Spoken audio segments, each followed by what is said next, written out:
சுகஸ்வஸ்தி channel நேயர்களுக்கு அன்பான வணக்கங்கள்.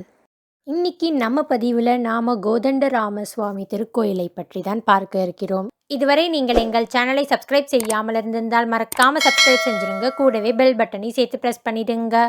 ரொம்பவும் அழகான கட்டிடக்கலை மிக்க இந்த கோவிலில் 16ஆம் நூற்றாண்டில் சோழர் காலத்தில் துவங்கி பின்னர் விஜயநகர காலத்தில் கட்டி முடிக்கப்பட்டதுன்னு சொல்லப்படுது.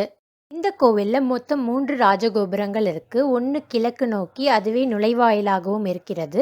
மற்ற 2 கோபுரமும் வடக்கு தெற்கு நோக்கி இருக்குது.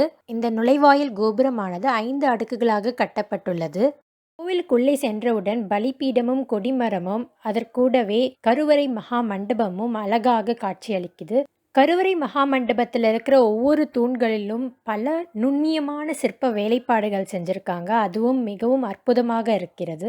மகாமண்டப தூண் அனைத்தும் சோழர் கால பாணியிலும் விஜயநகர பாணியில் ராஜகோபுரம் மற்றும் கோவிலுக்கு வெளிப்புற பகுதிகள் எல்லாம் அமைக்கப்பட்டிருக்குன்னு சொல்லப்படுது. 16ஆம் நூற்றாண்டில் இந்த கோவில் சோழர்களால் கட்டப்பட்டிருந்தாலும் அதுக்கு முன்னாடியும் இந்த கோவிலுக்கான வரலாறு இருக்குன்னு தான் சொல்லப்படுது. இந்த கோவிலோட தல வரலாறை பார்க்கலாம். ஒன்டுடு மிட்டுடுன்னு 2 திருடர்கள் இருந்தாங்க. ஒரு காலத்தில் அவர்கள் மனம் திருந்தி ராம பக்தராக மாறின போது ராமருக்காக ஒரு கோவில் அமைக்கணும்னு நினச்சாங்க. அப்படி அமைக்கப்பட்ட கோவில் தான் இந்த கோதண்டராம திருக்கோவில். அவர்கள் இந்த கோவிலை அமைச்சதுனாலேயே இந்த கோவில் இருக்கும் இடத்திற்கு ஒண்டிமிட்டா என்ற பெயரும் வந்தது. அதற்கு பின்னர் பல 100 ஆண்டுகள் கழித்து கருவறையும் கருவறை மண்டபமும் சோழர் காலத்திலும் கோவிலின் வெளிப்பகுதியெல்லாம் விஜயநகர காலத்திலும் கட்டி முடிக்கப்பட்டதுன்னு சொல்லப்படுது.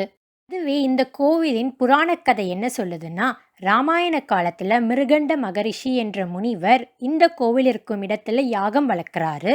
அந்த யாகம் நடக்க விடாம இங்குள்ள அசுரர்கள் எல்லாரும் தடுக்கிறார்கள். அந்த சமயத்துல வனவாசம் வந்திருந்த ராமபிரான் இந்த யாகம் தடைப்படாமல் இருக்க மிருகண்ட மகரிஷி முனிவருக்கு உதவுறாரு.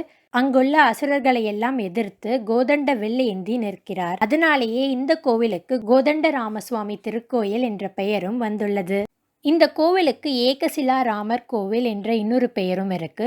ஏன்னா கருவறையில் இருக்கும் ராமர், சீதை, லக்ஷ்மணர் ஆகிய மூவரும் ஒரே கல்லில் செதுக்கப்பட்டுள்ளனர். இன்னொரு முக்கியமான விஷயம் என்னன்னா, இந்த கோவிலில் ஆஞ்சநேயர் கிடையாது.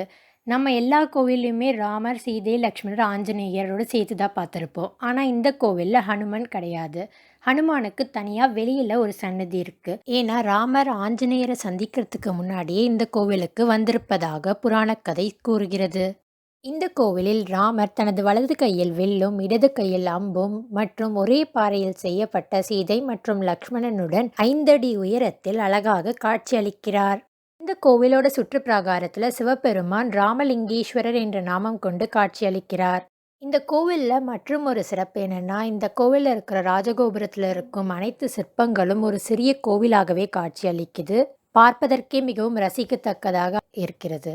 ஆந்திரா பகுதி தெலுங்கானா ஆந்திரான்னு பிரிகிறதுக்கு முன்னாடி பத்ராச்சலம் கோவிலில் தான் ராமநவமி விழா சிறப்பாக நடைபெற்றது. தெலுங்கானா ஆந்திரான்னு பிரிஞ்ச உடனே பத்ராச்சலம் தெலுங்கானா பக்கத்தோட போனதுனால ஆந்திரா பகுதியோட அதிகாரப்பூர்வமான ராமநவமி விழா இந்த கோவிலிலேயே சிறப்பாக நடத்தப்படுகிறது.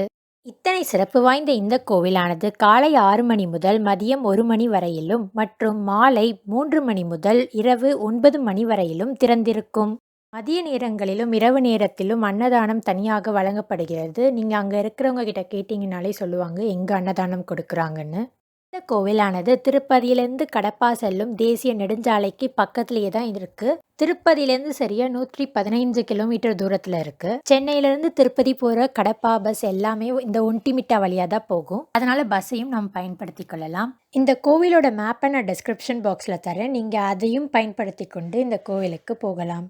இத்தனை அற்புதங்கள் நிறைந்த ஒண்டிமிட்டா ஸ்ரீ கோதண்டராமர் கோவிலுக்கு நீங்கள் ஏற்கனவே போயிருக்கீங்கன்னா உங்களுடைய அனுபவத்தையும் கமெண்ட் பாக்ஸில் ஷேர் பண்ணுங்கள். இது போன்ற பதிவுகளை நீங்கள் உடனே பெற எங்கள் சேனலை சப்ஸ்கிரைப் பண்ணிடுங்க. மறக்காமல் பெல் பட்டனையும் ப்ரெஸ் பண்ணிடுங்க. மீண்டும் உங்களை அடுத்த பதிவில் சந்திக்கும் வரை நன்றி, வணக்கம். இந்த வீடியோ உங்களுக்கு பிடிச்சிருந்தா லைக் பண்ணுங்கள், கமெண்ட் பண்ணுங்கள், ஷேர் பண்ணுங்கள். மறக்காமல் சப்ஸ்கிரைப் பண்ணுங்கள்.